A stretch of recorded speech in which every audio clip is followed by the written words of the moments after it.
Shane Van Gisbergan sweeps the weekend in Chicago and claims his second win of the NASCAR Cup Series season.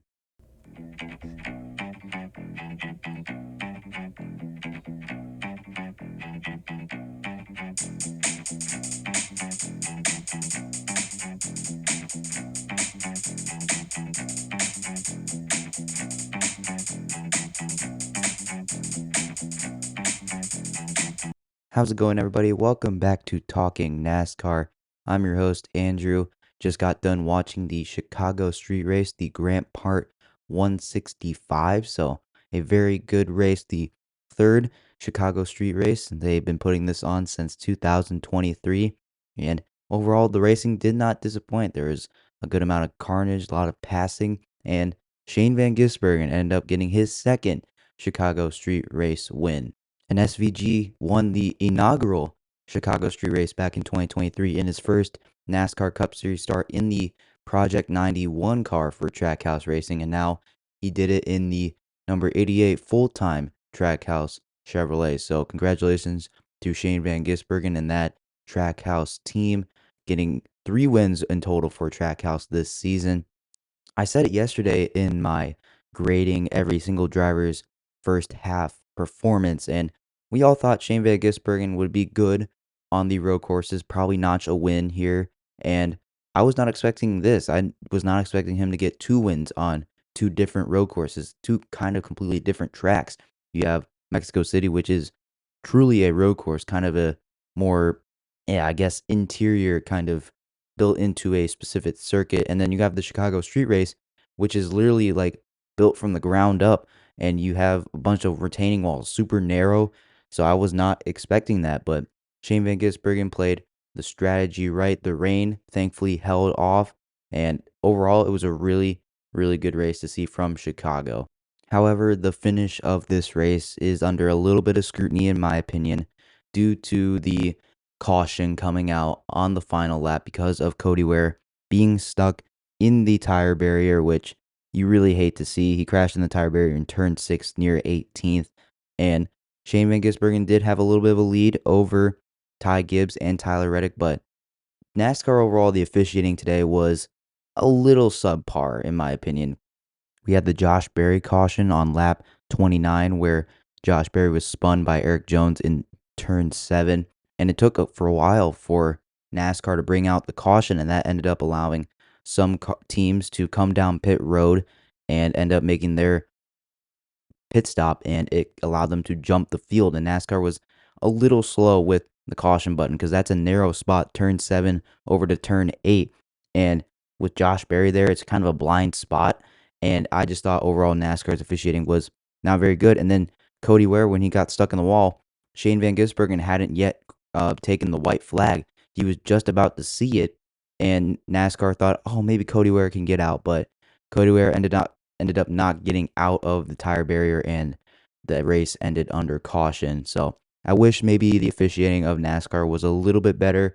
And to their credit, they haven't had many officiating issues ever really since, I would say, the first 2 races at Daytona and Atlanta. But besides that, they've really been good about it until today. So I can't knock NASCAR too much because they've been very consistent most of the time. But today just wasn't the case. I wish they would have maybe been a little more decisive when they brought out the cautions. But overall, though, I still think the most deserving winner won, and that is Shane Van Gisbergen. So congratulations to Shane Van Gisbergen. Looking at the top finishers in the top 15, John Hunter Nemechek continues to be consistent over the last couple weeks, finishes in 15th. Zane Smith in 14th for Front Row Motorsports. Again, was kind of running up inside the top 15, and a guy that's not really known for his road course racing, but has a solid result. Kyle Larson, kind of a quiet day, but finishes in 13th. Overall, solid day for Larson. He's still in the top 3 in the regular season points standings. Ryan Blaney, won stage 2, finishes in 12th. And again, a guy that's not really known for his road course prowess, but really good result for Blaney. Logano finishes in 11th. And despite him getting spun out by Chastain, who finished in 10th, by the way, both Logano and Chastain, really good results. Again, Joey, really good result, and he needed a bounce back, so Joey got that there. And then Chastain finished in 10th. Really good result for Ross Chastain, and his teammate obviously won. So Good day for Trackhouse overall. Austin Hill in the third RCR car in the 33 gets a top 10. Started in 30th, was able to play a little bit of strategy and finishes ninth. He actually finished inside the top 10 for stage one. So shout out to Austin Hill, who had a really good race yesterday in the Xfinity Series. Alex Bowman, last year's winner, finishes eighth. Good result for Alex Bowman after a solid result last weekend in Atlanta. Ryan Preece, who had a really good result in Mexico City a couple weeks ago, finishes seventh, started seventh, and ran a really solid race. So Ryan Preece, again, a guy that needs some good points. He's on the playoff cut line right now. He's 2 points out. So really good result for Ryan Preece. AJ Allmendinger, the Dinger, finishes in sixth. Really good result for him. It was kind of more of a quiet day. We weren't expecting that from AJ Allmendinger, but gets a top 10 finish. Again, another guy on the playoff cut line.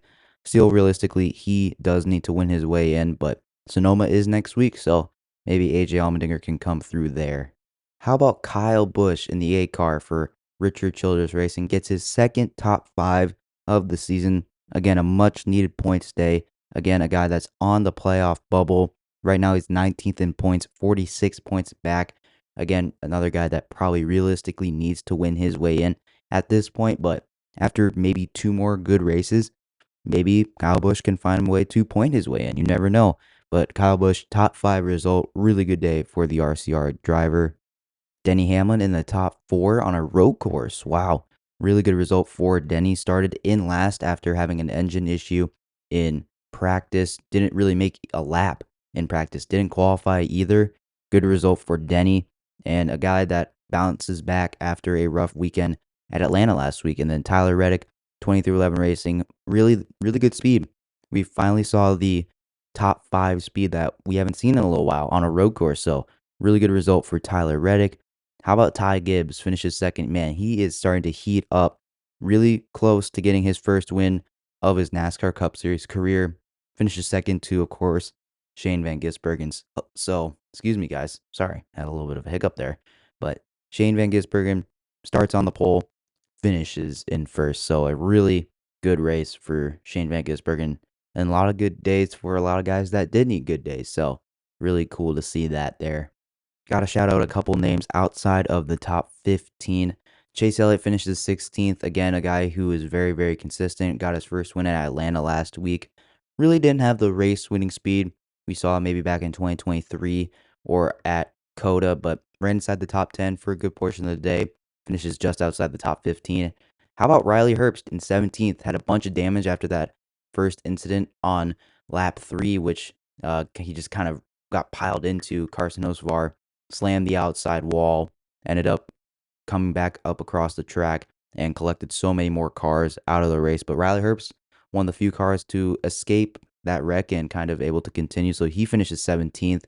Chris Buescher had a coulda, woulda, shoulda, or a what if day for that RFK driver. Started 8th, had engine issues. Really, like the throttle was kind of not really going well, but a lot of engine issues today. It was a prevalent theme today. So Chris Buescher is still able to finish it in 18th.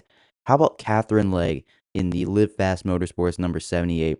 Finishes 19th. Beat Corey Heim in qualifying on Saturday. Was able just to get out and finishes in the top 20. Like, how cool is that? And Catherine Legg, though she did have an incident, she did wreck into the tire barrier, a little self-induced error, but overall still able to recover.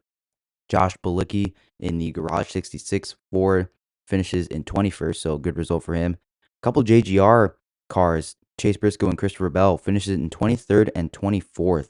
Really rough. We were all expecting both of those guys to be competing. And Chase Briscoe, Christopher Bell got spun from 10th on lap 71 in turn 5, so a really rough result for him there. Also had a speeding penalty early, but was able to benefit from the Josh Berry spin and the caution not coming out. Allowed him to kind of flip-flop the field, but really got spun from 10th, and there was no way he could really recover from that. Chase Briscoe cut a right front tire while battling with Ryan Preece on lap 67, so I had to fall back down the order after making his pit stop. So tough result for Chase Briscoe. Bubba Wallace finishes in 28th after, I think, having one of the better cars of today, but got spun 2 different times. He got spun by Alex Bowman on lap 70, and then Bubba and Kyle Larson made contact in turn 11. It was really kind of two guys meeting in the same spot, and it's hard to place the blame on one. Bubba Wallace, it looked like he may have came down on Kyle Larson, and Larson looked like he kind of stuck it up the inside of Bubba and really didn't kind of give him enough courtesy there. But Bubba, really tough result today. Probably had one of the better cars, was able to move through the field really, really well. And then Michael McDowell finishes 32nd. Was leading laps early, finished first in stage one, but had throttle body issues and finishes in 32nd. Really rough result for him. And same for Carson Osvar again, caused a really big crash on lap 3. Just tough luck for Carson Osvar. And then Will Brown, the Australian Supercars driver, he really can't get any luck on NASCAR side of things.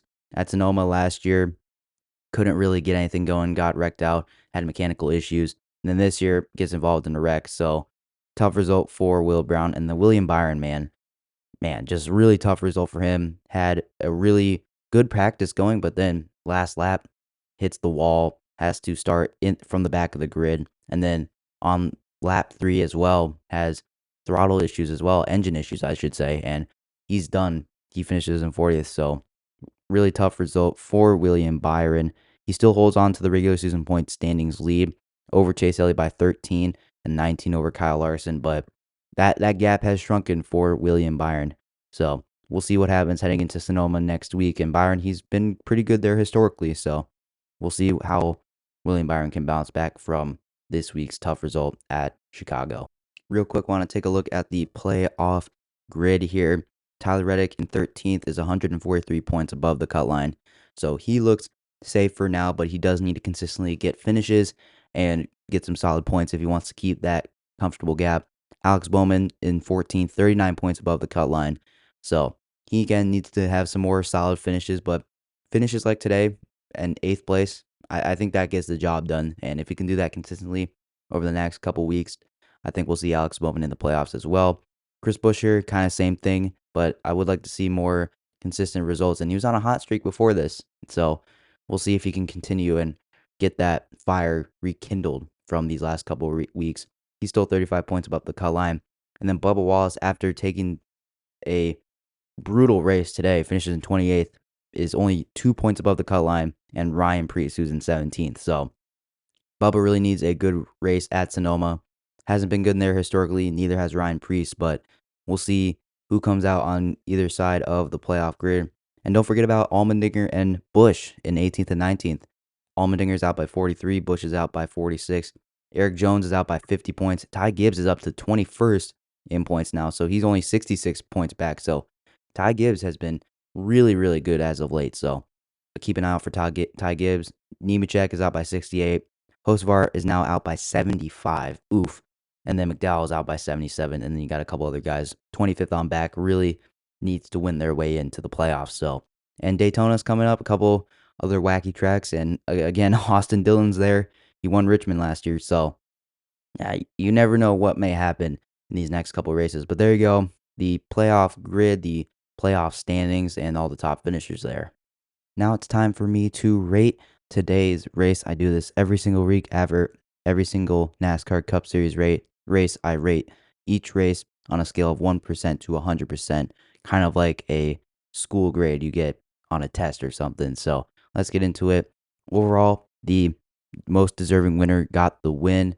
It had a little bit of carnage. The passing was a lot better than I thought. The new tire combination, the softer tire combination, played a really big role, allowed for more tire fall off.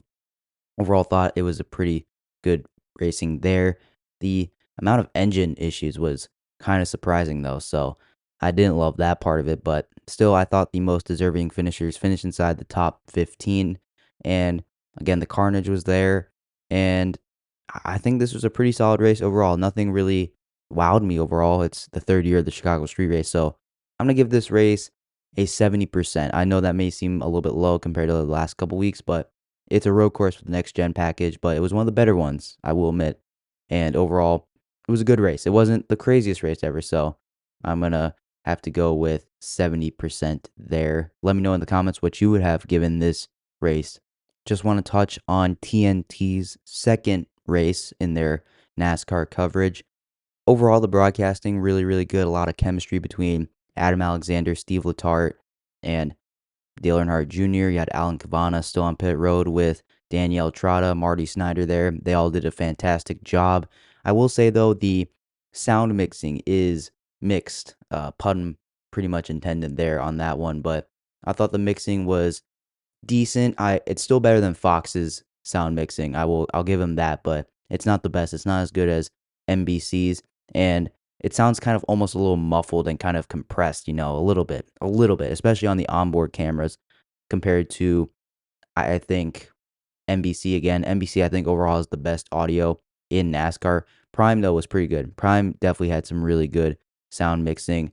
The camera work though for TNT sometimes was not very good when cars would slide past them, especially into turn 1. It would take the camera so long to turn and face the car that ended up in the tire barrier. And not to mention in stage 1 where they had just a camera focused on pit road and nobody was coming down pit road for like 5 seconds. I was like, what are they doing? Where I want to see the racing, guys.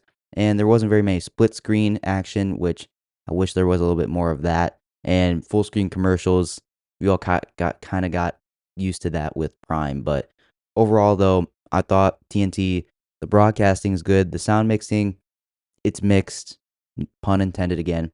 And the camera work was mid at best, I would say. But overall, things were pretty good with TNT. I'm hoping that maybe next year things will improve. If they can make more improvements on the fly in this 5-race stretch, that would definitely be really cool to see. And the Chicago Street Race wasn't delayed by weather for the first time in a millennia, it feels like, in their first ever time in history. So that's always a positive. But let me know what you think down in the comments of the Grant Park 165. I have a couple of thoughts on the future of the Chicago Street Race. I'm going to touch on that in the next episode because that's kind of a known thing now. But let me know in the comments what you thought of today's race, and I'll see you in the next episode, guys. I'll see you later.